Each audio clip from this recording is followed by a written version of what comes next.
स्वागत है बच्चों आपका हिंदी निवास में। मैं पद्मलता। आज मैं आपको हिंदी 10वीं कक्षा का फर्स्ट लैंग्वेज कविता पढ़ाने जा रही हूँ, जिसका नाम है सुंदर भारत। और इस कविता को लिखा है श्रीधर पाठक जी ने।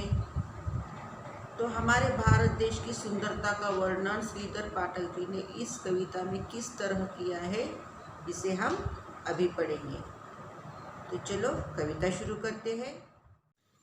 चलो बच्चों उन्मुखीकरण पढ़ लेते हैं। यह है भारत देश हमारा, इसके पर्वत नदियाँ नाले, हरे भरे एक खेत निराले, सबको हर्षित करने वाले, सुंदरता में सबसे न्यारा, यह है भारत देश हमारा।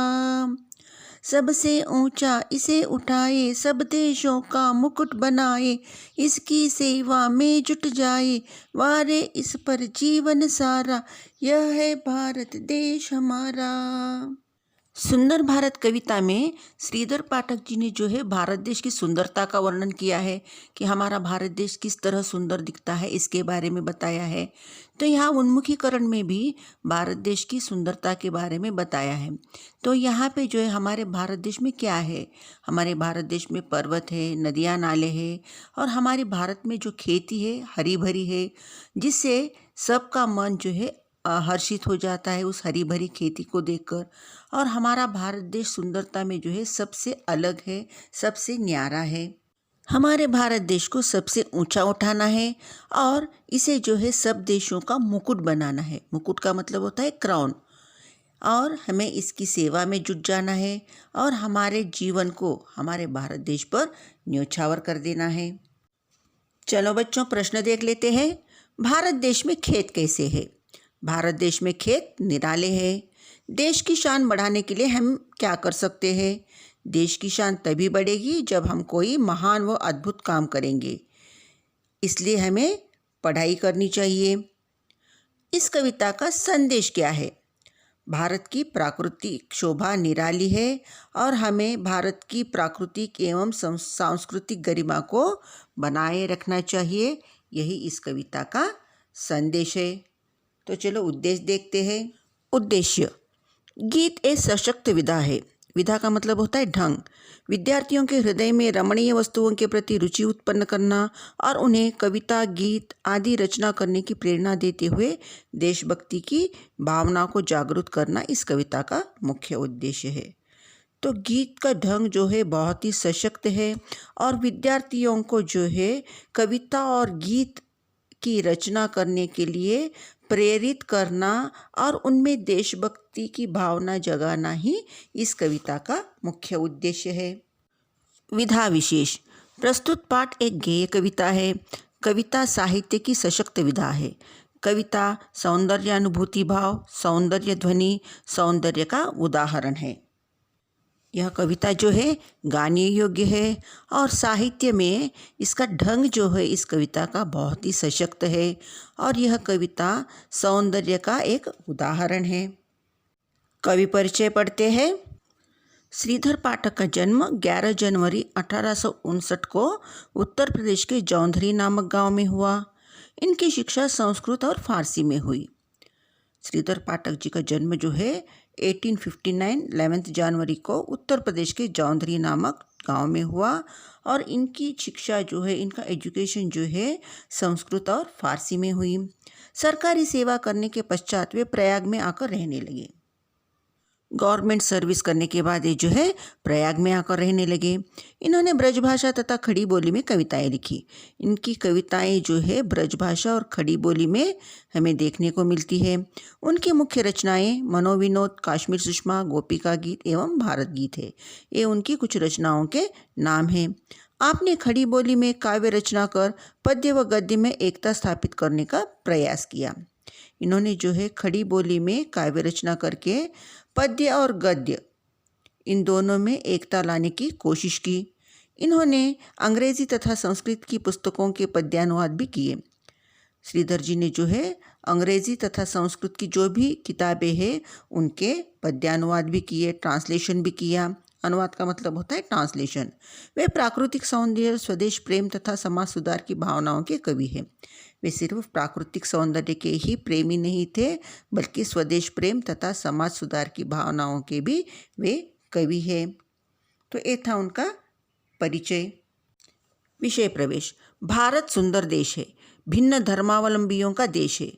भिन्न का मतलब अलग। हमारा भारत देश जो है बहुत ही सुंदर है और अलग अलग धर्मों के लोग हमारे देश में रहते हैं।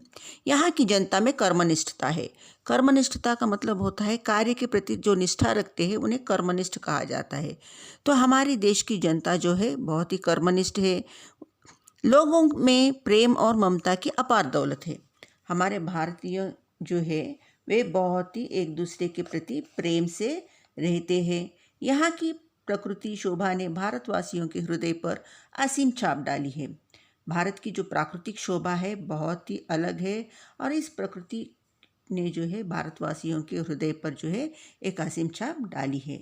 इस तरह भारत वंदनीय है। तो ये था हमारा विषय प्रवेश।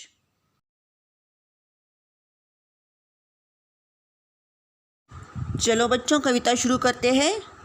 भारत हमारा कैसा सुंदर सुहारा है, भारत हमारा कैसा सुंदर सुहारा है।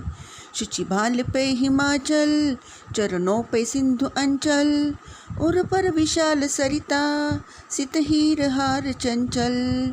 मणिबद्ध नील नभ का, विस्तीर्ण पट अचंचल, सारा सदृश्य वैभव मन को लुभा रहा है। भारत हमारा कैसा सुंदर सुहारा है। सुहा का मतलब होता है शोभा।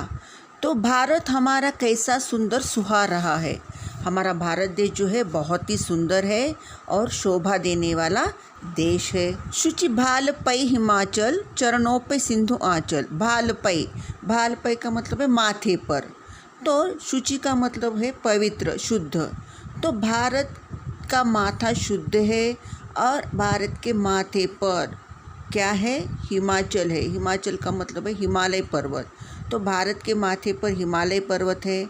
उसी तरह चरणों पे सिंधु अंचल।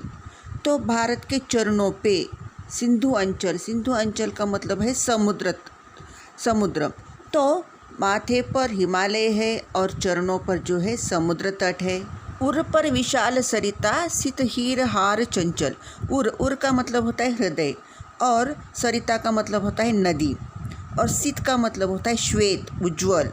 तो भारत के हृदय पर विशाल सरिता बह रही है, विशाल नदियाँ बह रही है और ये बहती हुई नदियाँ किस तरह दिख रही है, जैसे हीरों का हार होता है उसी तरह यह बहती हुई नदियाँ नज़र आ रही है। मणिबद्ध नील नभ का, विस्तीर्ण पट अचंचल। बद्ध नील का मतलब होता है नीला और मणि जो है एक डायमंड, एक रत्न का नाम है मणि। और अचंचल का मतलब है स्थिर। विस्तीर्ण पट का मतलब होता है फैला हुआ। नभ का मतलब आकाश। तो यह जो आकाश है, नीला आकाश, इस तरह फैला हुआ है। यह नीला फैला हुआ आकाश जो है एक नीलमणि जैसा नज़र आ रहा है। सारा सुदृश्य वैभव मन को लुभा रहा है। सुदृश्य मतलब अच्छा दृश्य। तो यह जो पूरा दृश्य है, बहती हुई सुंदर नदियाँ, उसी तरह हिमालय पर्वत, उसी तरह समुद्र, ये सभी सुंदर दृश्य जो है मन को जो है आकर्षित कर रहे हैं। लुभाना का मतलब है आकर्षित करना। तो भारत हमारा कैसा सुंदर सुहा रहा है। इस तरह हमारा भारत देश बहुत ही सुंदर नज़र आ रहा है कहकर पहले चरण में कवि ने यहाँ पे वर्णन किया है। चलो बच्चों, दूसरा चरण पढ़ते हैं। उपवन सघन वनाली, सुखमा सदन सुखाली, प्रावृट के सांद्र घन की, शोभा निपट निराली, कमनीय दर्शनीय, कृषि कर्म की प्रणाली, सुरलोक की छटा को पृथ्वी पे ला रहा है। भारत हमारा कैसा सुंदर सुहा रहा है। उपवन माने बगीचा और सघन वनाली का मतलब होता है घना जंगल। सुखमा सदन, सुखमा सदन का मतलब है फूलों का घर, और सुखाली का मतलब है सुख देने वाली। यहाँ भारत की सुंदरता का वर्णन करते हुए कवि कहते हैं कि भारत के जो बगीचे हैं बहुत ही सुंदर है। यहाँ के जंगल जो है बहुत ही घने हैं। प्रावरुट के सांद्र घन की शोभा निपट निराली। प्रावरुट का मतलब होता है वर्षा, और सांद्र का मतलब होता है घना, और घन का मतलब होता है बादल, और निपट निराली, निपट निराली का मतलब होता है अद्भुत। तो यहाँ जब घने बादल से वर्षा होती है तो वह दृश्य जो है देखने में बहुत ही अद्भुत लगता है। कमनीय दर्शनीय कृषि कर्म की प्रणाली। कमनीय, कमनीय का मतलब होता है कोमल, और दर्शनीय का मतलब होता है देखने लायक, और कृषि कर्म का मतलब होता है खेती का काम, और प्रणाली का मतलब होता है रीति ढंग जिसे हम कहते हैं। सो कमनीय दर्शनीय कृषि कर्म की प्रणाली। हमारा भारत देश जो है कृषि प्रधान है। हमारे भारत की 80% जनता जो है खेती पे निर्भर है, और यहाँ खेती करने का ढंग जो है बहुत ही निराला है कहकर कवि ने बताया है। सुरलोक की छटा को पृथ्वी पे ला रहा है। सुरलोक, सुरलोक का मतलब होता है देवलोक जिसे हम स्वर्ग कहते हैं, और छटा का मतलब होता है सुंदरता। तो भारत देश की सुंदरता को देखकर ऐसा लगता है कि मानो स्वर्ग ही हमारे पृथ्वी पे उतर आया हो। भारत देश की सुंदरता का वर्णन करते हुए यहाँ कवि ने जो है भारत देश की तुलना जो है स्वर्ग से की है। भारत हमारा कैसा सुंदर सुहा रहा है, इस तरह हमारा भारत देश बहुत ही सुंदर नज़र आ रहा है कहकर कवि इस दूसरे चरण में बताते हैं। चलो बच्चों, तीसरा चरण पढ़ लेते हैं। सुरलोक है यहीं पर, सुख ओक है यहीं पर, स्वाभाविकी सुजनता गत शोक है यहीं पर, शुचिता स्वधर्म जीवन बेरोक है यहीं पर, भव मोक्ष का यहीं पर अनुभव भी आ रहा है, भारत हमारा कैसा सुंदर सुहा रहा है, भारत हमारा कैसा सुंदर सुहा रहा है। यहाँ इस तीसरे चरण में कवि श्रीधर पाठक ने जो है भारतीयों का वर्णन किया है। भारत के लोग किस तरह होते हैं इसके बारे में इस चरण में कवि बताते हैं। सुरलोक, सुरलोक का मतलब होता है देवलोक जिसे हम स्वर्ग कहते हैं, और सुखवोक, सुखवोक का मतलब होता है सुखों का घर। कवि ने यहाँ भारत देश की तुलना जो है स्वर्ग से की है, सुरलोक से की है, और कवि कहते हैं स्वर्ग में जो सुख का अनुभव होता है वही यहाँ भारत देश को देखकर स्वर्ग का अनुभव हो रहा है। भारत देश जो है सुखों का सागर है कहकर कवि बताते हैं। स्वाभाविकी सुजनता गत शोक है यहीं पर। स्वाभाविकी का मतलब होता है प्राकृतिक, और सुजनता का मतलब है अच्छे लोग, अच्छी जनता। तो यहाँ कवि कहते हैं हमारे भारतीय जो है मन के बहुत ही अच्छे हैं, सज्जन हैं। शुचिता स्वधर्म जीवन बेरोक है यहीं पर। शुचिता मतलब पवित्रता, स्वधर्म, स्वधर्म का मतलब है अपना धर्म, और बेरोक का मतलब होता है मुक्त। कवि कहते हैं कि यहाँ की धरती जो है पवित्र है, और यहाँ के लोग जो है अपने अपने धर्म के अनुसार रहने की स्वतंत्रता रखते हैं। उन्हें अपने धर्म के अनुसार जीने की आज़ादी है। अनेकता में एकता के दर्शन जो है हमारे भारत देश में ही होता है। हमारे भारत देश में इतने सारे धर्म के लोग होने के बावजूद भी अपने अपने धर्म के अनुसार स्वतंत्रता से जीते हैं, और सभी लोग जो है एकता से रहते हैं। भव मोक्ष का यहीं पर अनुभव भी आ रहा है। भारत हमारा कैसा सुंदर सुहा रहा है। भव मोक्ष, भव मोक्ष का मतलब होता है मुक्ति। तो यहाँ धरती पर ही मुक्ति का अनुभव हो रहा है कहकर कवि बताते हैं। भारत हमारा कैसा सुंदर सुहा रहा है। इस तरह भारत देश जो है बहुत ही सुंदर है कहकर कवि ने इस चरण में बताया है। चलो बच्चों, चौथा चरण पढ़ लेते हैं।